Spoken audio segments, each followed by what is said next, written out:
The patient in room 14 hasn't blinked in 4 minutes. I'm timing it on my phone right now, pretending to check messages while I watch him through the doorway. For minutes, 30 seconds. His eyes are locked on the wall, not glazed over like someone zoning out. Focused, like he's reading something that isn't there. For minutes, 58 seconds. Dr. Reeves just walked past and didn't even notice. She smiled at him. He smiled back. Perfect timing, perfect angle, then went right back to staring. 5 minutes, 12 seconds. This isn't normal. I've worked with brain injury patients for 3 years. They blink. They fidget. They exist like human beings. Marcus Webb doesn't blink. I should probably back up. Give you some context. Meadowbrook Recovery Center sits about 40 minutes outside Burlington, Vermont. We specialize in traumatic brain injury rehabilitation. The kind of patients who've had their lives shattered by car accidents, strokes, falls. People who need to relearn everything. How to walk. How to speak. Sometimes how to be human again. It's hard work. Most days I go home exhausted, emotionally drained. But it's good work. Real work. Watching someone take their first steps after months of paralysis. Hearing them speak their child's name for the first time since the injury. That stuff stays with you. Marcus Webb arrived 8 weeks ago on a Tuesday. I remember because Tuesdays are usually slow. We do assessments, review treatment plans. Boring administrative stuff. Then the ambulance pulled up.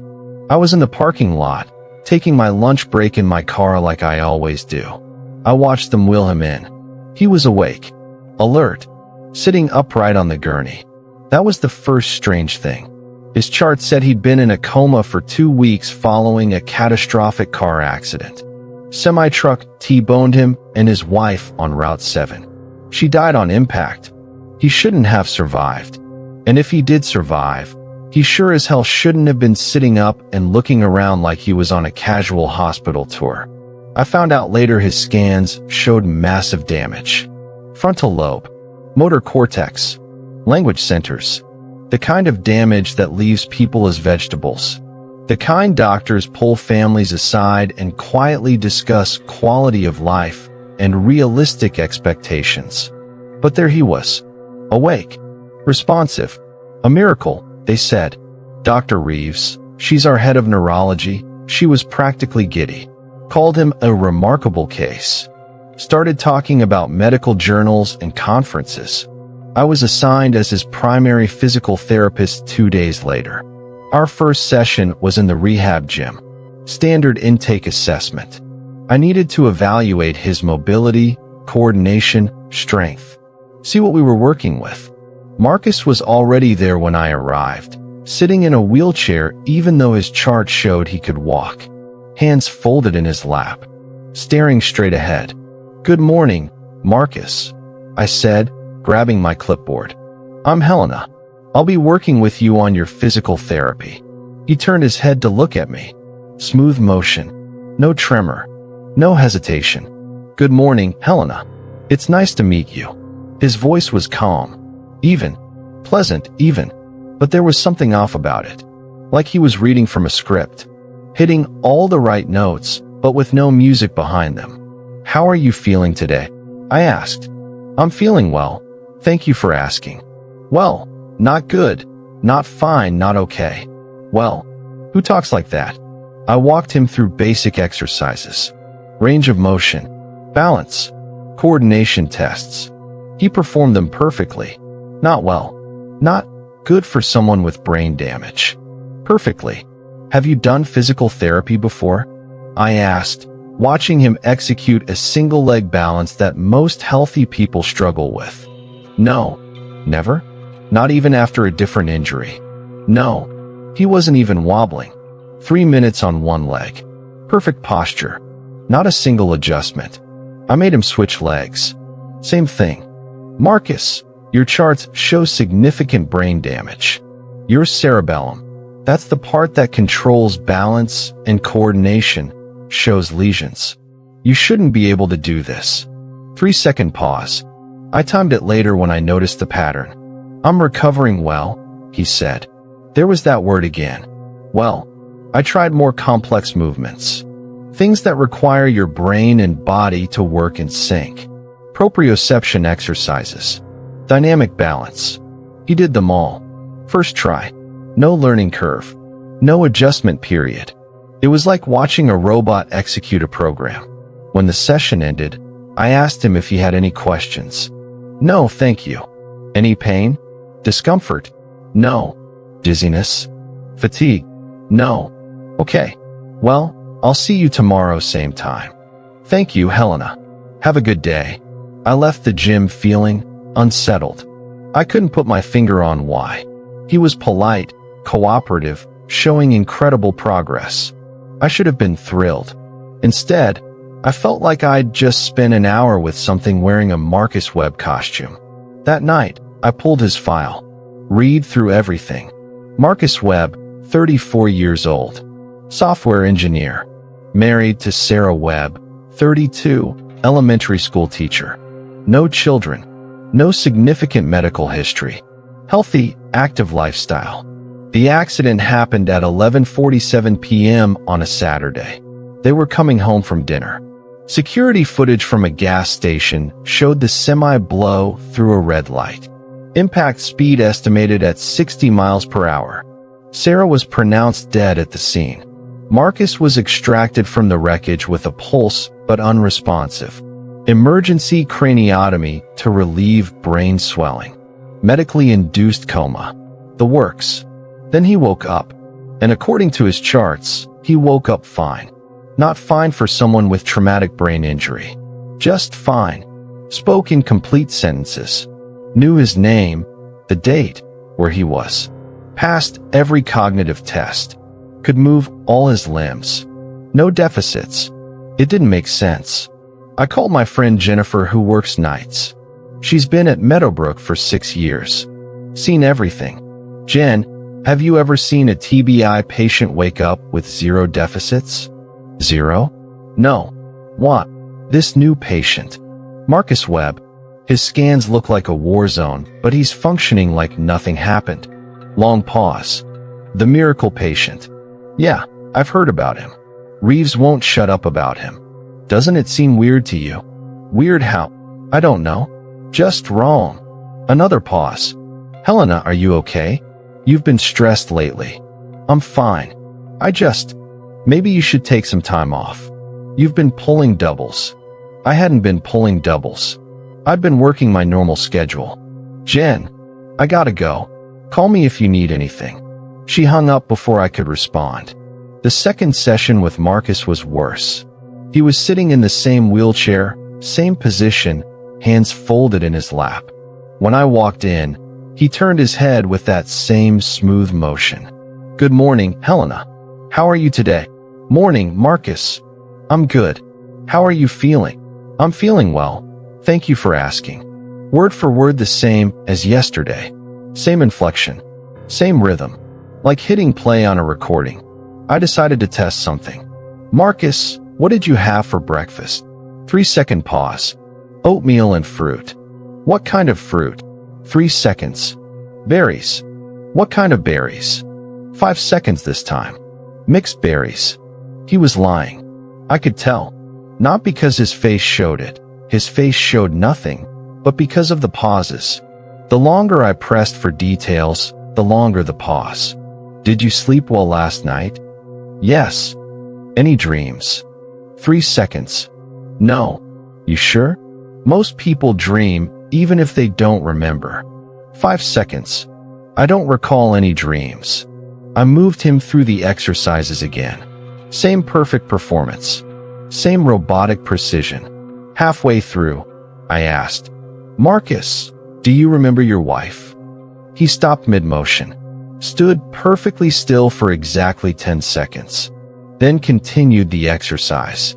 Yes, Sarah. She died in the accident. No emotion, not even a crack in his voice. I'm sorry. That must be incredibly difficult. Thank you. That was it. No grief. No tears. No anything. Just thank you and back to the exercises. After the session, I went straight to Dr. Reeves's office. She was at her desk, typing something. Smiled when I knocked. Helena, come in. How's our star patient doing? That's what I wanted to talk to you about. Something's not right with Marcus. Her smile thinned. Not right how? His responses are too perfect. Too controlled.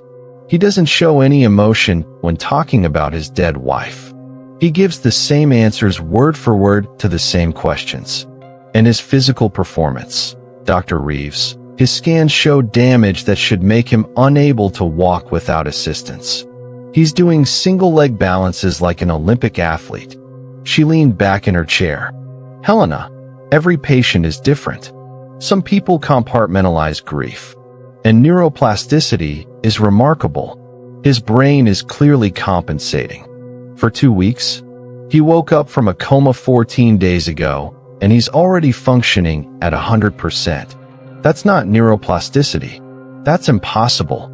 I understand he's unusual, but his progress is extraordinary. We should be celebrating this, not looking for problems. I'm not looking for problems. I'm observing my patient, and something is wrong. Her expression hardened. What exactly are you suggesting? I don't know. I just think we should do more tests. More scans. Something doesn't add up. His scans are scheduled for next week. Until then, continue his therapy as planned. And Helena, she leaned forward. Try to remain objective. I know you've had difficult cases before. Sometimes we project our own anxieties onto patients. I left her office feeling dismissed. Gaslight. But I wasn't crazy. That evening, I stayed late. Told the front desk I was catching up on paperwork. Really, I wanted to observe Marcus when he didn't know anyone was watching. The facility has cameras in every room. Standard practice for patient safety. The monitors are in the security office, but there's a smaller observation room that nursing staff uses. I set myself up there with a coffee and pulled up room 14's feed. At 8 p.m., the lights went out for bedtime. I could see Marcus's shape under the covers on the infrared camera. He didn't move. Not the normal stillness of sleep. Complete stillness. Like a statue. At 9:47 p.m., he sat up. Slowly. Deliberately. One smooth motion. He got out of bed and stood in the center of the room. And just stood there. I checked the timestamp. He stood motionless for 43 minutes. Then he walked to the window. Pressed his palm against the glass. His fingers started moving. Tracing something. Over and over. The same pattern. I leaned closer to the monitor, trying to make it out. Some kind of symbol. Geometric. Overlapping circles and lines. And he was whispering. The cameras don't pick up audio, but I could see his lips moving. Consistent rhythm. Like he was reciting something. This went on for 20 minutes. Then he stopped. Walked back to bed. Laid down in the exact same position. And didn't move for the rest of the night. I sat there staring at the monitor until my coffee went cold. The next morning, I went to room 14 before my shift started. Marcus was sitting on his bed. Awake. Hands folded in his lap. Staring at the wall. I checked my watch. 6:47 a.m. I watched through the door window. He didn't move. Didn't blink. Just stared. At exactly 7 a.m., he stood up. Walked to the bathroom. Came back 3 minutes later. Sat down. Resumed staring. Like clockwork. During our session that day, I decided to push. Marcus, what were you doing last night at 9:47? 3-second pause. Sleeping. Are you sure? Yes. You didn't get up? Walk around. 5-second pause. No. I was sleeping. What about before 7 a.m. this morning? What were you doing? 10-second pause. Sleeping. You were sitting on your bed. Awake. Staring at the wall. His eyes met mine. Empty.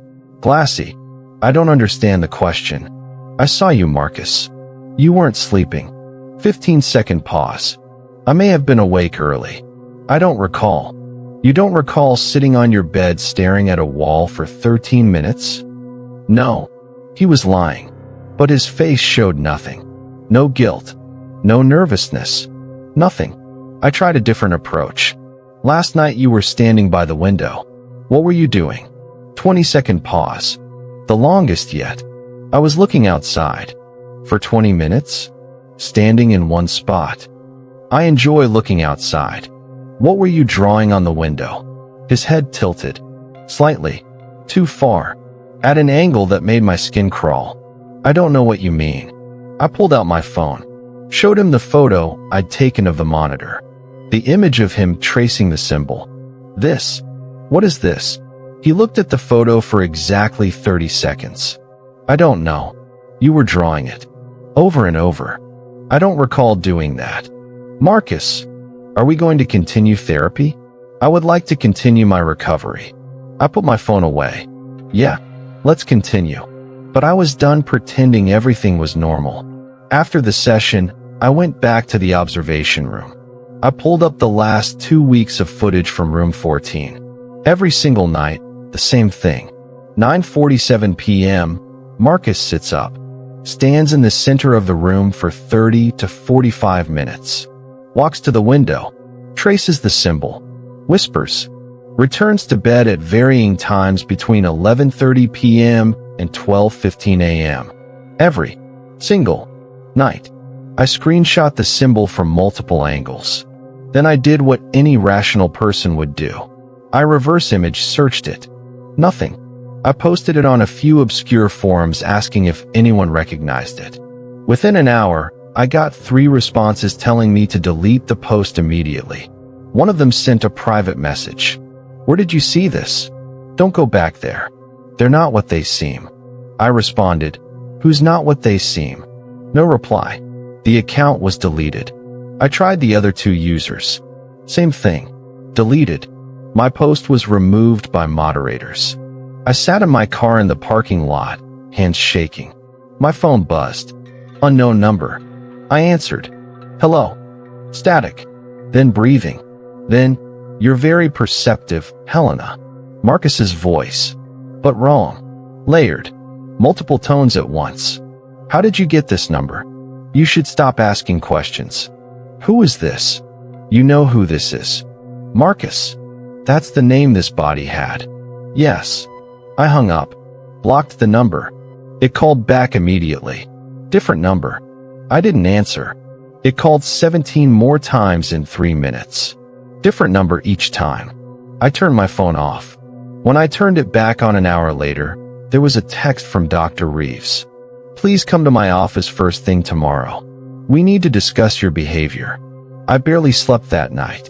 The next morning, I went straight to Reeves's office.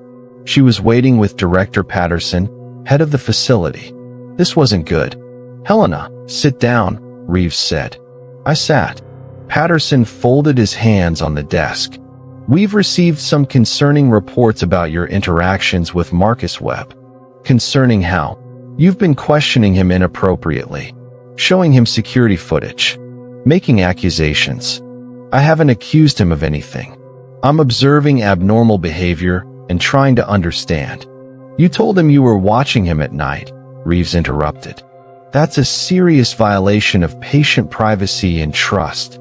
I watched the monitors. That's not illegal. And his behavior is.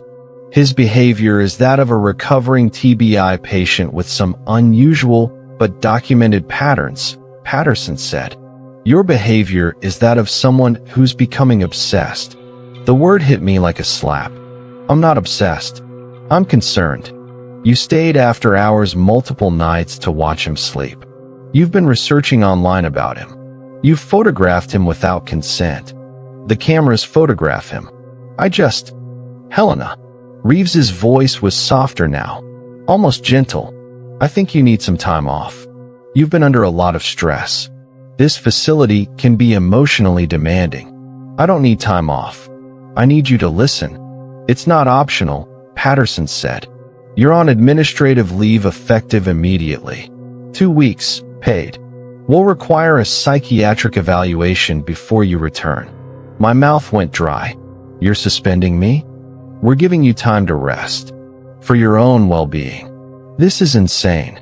Something is wrong with Marcus Webb, and you're punishing me for noticing? There's nothing wrong with Marcus, Reeves said. His recovery is remarkable, but not impossible. You're seeing patterns that aren't there. I stood up. Fine. I'll take your 2 weeks. But I'm not crazy. No one said you were, Patterson said. But they were both looking at me like I was. I grabbed my bag and left. In the parking lot, I sat in my car trying to process what just happened. My phone buzzed. Text from Jennifer, break room. Now, don't let anyone see you. I looked up at the building. Jen was in the 3rd floor window, watching me. I went around to the side entrance. Took the stairs. The break room was empty except for Jennifer. She was pale. Shaking. You need to stop, she whispered. Stop what? Asking about Marcus. Watching him. All of it. Jen, what's going on? She looked at the door. Back at me. I'm trying to help you. Please. Just do what they say. Take the time off. See the psychiatrist. Come back and act normal. Act normal? What does that? Because some things. She lowered her voice even more. Some things it's better not to know. What things? I can't tell you. Can't or won't. Both. Her eyes were wet now. Please, Helena. I like you. I don't want, just trust me. Okay. Jen, you're scaring me. Good. Be scared. And stay away. She left before I could respond. I stood there alone in the break room, my heart pounding. I went home, but I didn't rest. I spent the next 3 days digging into Meadowbrook's history. And I found something. Over the last 5 years, Meadowbrook has had a 96% recovery rate for severe TBI patients. 96%. The national average is around 30%. I pulled news articles, medical journals, anything I could find about remarkable recoveries. Meadowbrook kept showing up. Local man defies odds. Returns to work 3 weeks after devastating stroke. Miracle patient walks again after doctors said she never would. Accident victim makes full recovery in record time. All from Meadowbrook. All in the last 5 years. I made a list of names. Cross-referenced them with social media, employment records, anything public. 14 names. I started calling them. First number, disconnected. Second, no longer in service. Third, answered. But the voice that answered wasn't right. Same flat effect as Marcus. Hello. Hi. I'm calling about your recovery at Meadowbrook. I'm doing research. I have no comment. Please don't call again. Click. Fourth number, same thing. Fifth, how did you get this number? Public records. I just wanted to ask.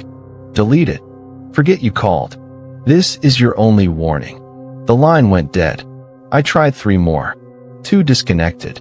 1 answered, and when I mentioned Meadowbrook, they hung up immediately. Then blocked my number. I was onto something. I knew it. That night, I drove back to Meadowbrook. Parked down the road where I could see the building, but wouldn't be visible from the parking lot.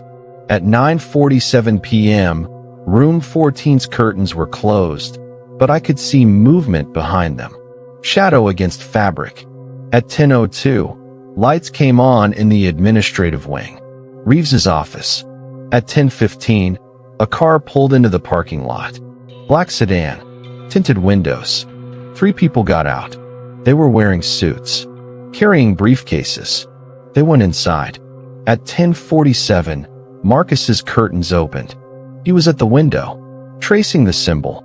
But this time, there was someone standing behind him. Dr. Reeves. Watching. At 11:23, the suited people left. Got in their car. Drove away. At 11:30, the administrative lights went off. Marcus's curtains closed. I sat there until 2 a.m. Nothing else happened. The next day, I did something stupid. I went back to Meadowbrook during visiting hours. Wore a baseball cap and sunglasses. Signed in as a family member for a different patient. I took the stairs to the 3rd floor. Walked past room 14. The door was open. Marcus was sitting on his bed, hands folded in his lap. Dr. Reeves was in the room with him. They weren't talking. She was just looking at him, examining him.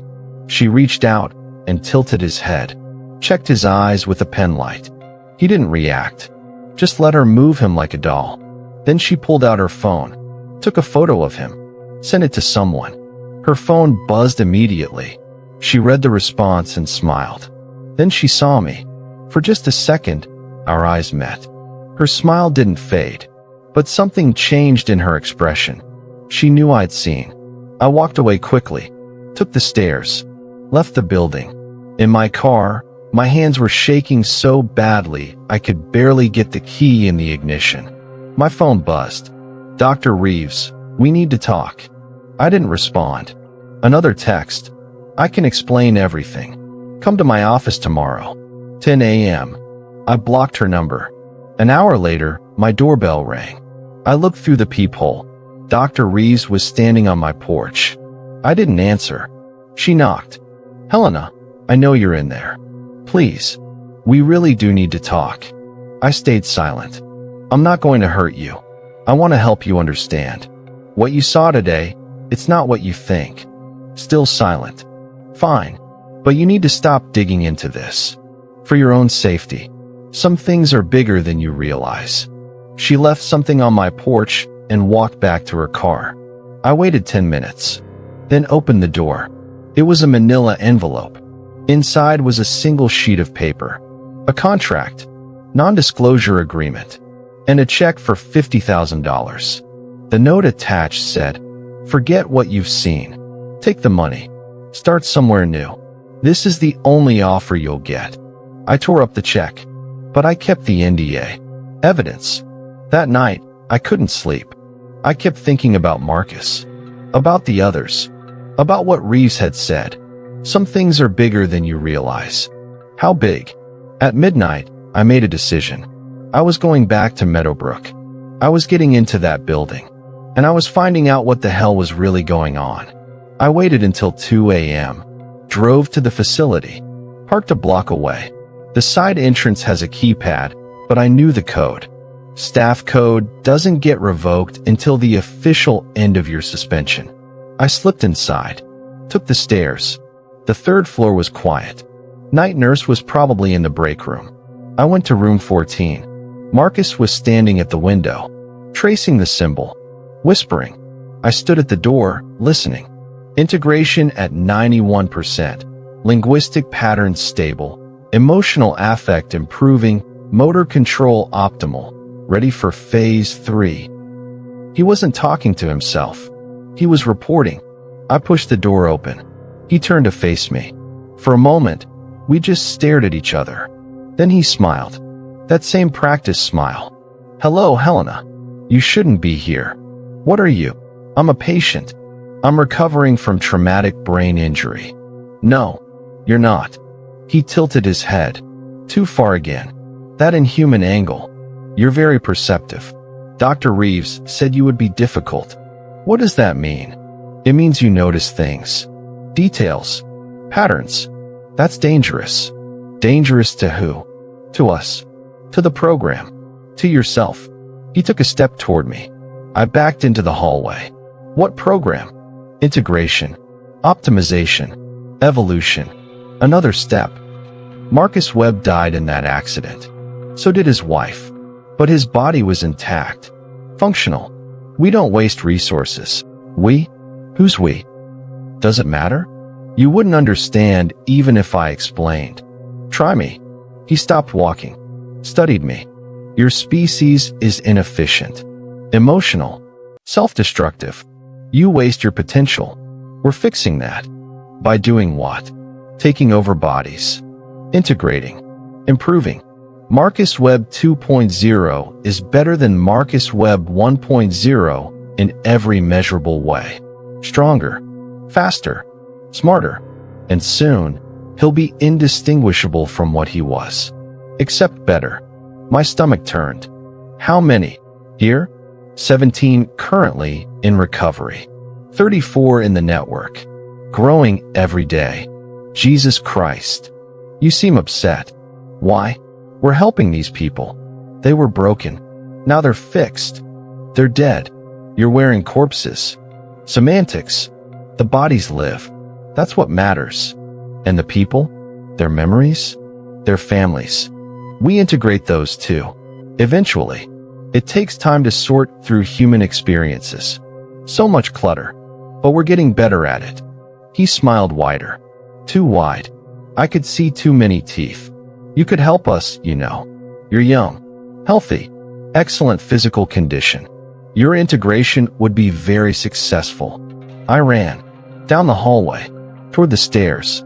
Behind me, I heard Marcus, or whatever was wearing him, laugh. Not a human laugh. Something else. I hit the stairwell and took them two at a time. Burst through the side exit into the parking lot. Someone grabbed my arm. I screamed. It was Jennifer. What the hell are you doing here? She hissed. Did you know? About Marcus? About all of them? Her face crumpled. Helena. Did you know? Yes, she whispered. I knew. I yanked my arm away. How long? 2 years. That's when they approached me. After my sister's stroke. Your sister? The words died in my throat. Oh God. Marissa? She nodded, crying now. She was brain dead. Legally. They said they could save her. Make her better. I just had to. Not ask questions. Help them. Keep things quiet. Marissa's dead, Jen. That thing walking around isn't your sister. But she's alive. She talks to me. She knows me. She's a puppet. They're all puppets. You don't understand. You haven't seen what they can do. The good there. The good? They're body snatchers. They're saving people who would otherwise die. There. A voice behind us. You're making quite a scene. Dr. Reeves stepped out of the shadows. She wasn't alone. 2 security guards flanked her, both moving with that same too smooth precision as Marcus. Helena, I tried to make this easy for you. I really did. Stay away from me. We can't do that. You know too much. You've seen too much. She nodded to the guards. Bring her inside. They moved fast. Inhumanly fast. One grabbed me. I kicked, screamed, thrashed. Jennifer just watched, crying. I'm sorry, she whispered. I'm so sorry. They dragged me toward the building. I fought every step, but they were too strong. At the entrance, I grabbed the door frame. Held on. One of them pried my fingers loose. One by one, they pulled me inside. Dr. Reeves walked ahead of us, calm as ever. Take her to prep room 2. I'll call the team. No, I screamed. Help. Someone help me. There's no one to help you, Helena. Everyone here is either one of us or too afraid to interfere. They dragged me down a hallway I'd never seen before. Through a locked door. Down a flight of stairs. Into a basement I didn't know existed. The room was white. Sterile. Medical equipment everywhere. In the center was a surgical table. Restraints. They strapped me down. I fought. Screamed. Begged. Dr. Reeves appeared above me, pulling on surgical gloves. I'm truly sorry it came to this. You would have been an excellent therapist. But you're too curious. Too persistent. She prepped in 4. Don't worry. The process is painless. When you wake up, you'll understand. You'll be better. Improved. Please, I sobbed. Please don't do this. Shoo. It's all right. Soon you won't be afraid anymore. Soon you won't be anything you were before. The needle slid into my arm. Cold spread through my veins. My vision blurred. The last thing I saw was Dr. Reeves's face. Smiling. And behind her eyes, nothing. Just empty. Just wrong. I woke up. The room was dim. I was still strapped to the table. But something felt different. Wrong. My body felt foreign. Like I was wearing someone else's skin. I tried to move my fingers. They responded. But the movement felt mechanical. Precise. Too precise. Dr. Reeves appeared beside me. Welcome back, Helena. How do you feel? I opened my mouth to scream. But what came out was, I feel well. Thank you for asking. The words weren't mine. The voice was mine. But the words, the cadence, the tone, all wrong. Reeves smiled. Excellent. Integration is progressing nicely. We'll keep you here for observation for a few days. then ease you back into your normal routine. In 2 weeks, you'll return to work. You'll be the same Helena everyone knows. Just better. I tried to scream again. I'm looking forward to returning to work. No. No, no, no, no. Good. Now rest. You have a lot of processing to do. She left. I'm still strapped to this table. It's been 3 hours. I think. Time feels strange now. I can feel something in my head. Moving. Sorting. Taking inventory of my memories like files in a cabinet. It's looking through my whole life. Every moment. Every thought. Learning me. So it can be me. And the worst part? Part of me is helping it. Part of me wants to help it. That part is growing. Soon it won't be part of me. It'll be all of me. And Helena Cross will be gone. Replaced by Helena Cross 2.0. Better. Stronger. Improved. Empty. If you're reading this somehow, if they ever let these words out, please check on people who've had brain injuries. Look for the signs. The perfection. The pauses. The wrong way they smile. Check Meadowbrook Recovery Center. Check every facility with impossible recovery rates. They're everywhere. And they're growing. And soon. Wait. Dr. Reeves just came back. She's holding something. A phone. My phone. She's scrolling through my contacts. She's smiling. Helena, who should we call first? Your mother? Your sister? We should let them know you're doing well. That your recovery is going wonderfully. No. Please. Don't. My mouth opens. I think we should call my mother first. She'll be so happy to hear I'm feeling well. The words come out perfect. Calm. Happy. And I realize with absolute horror. I meant them.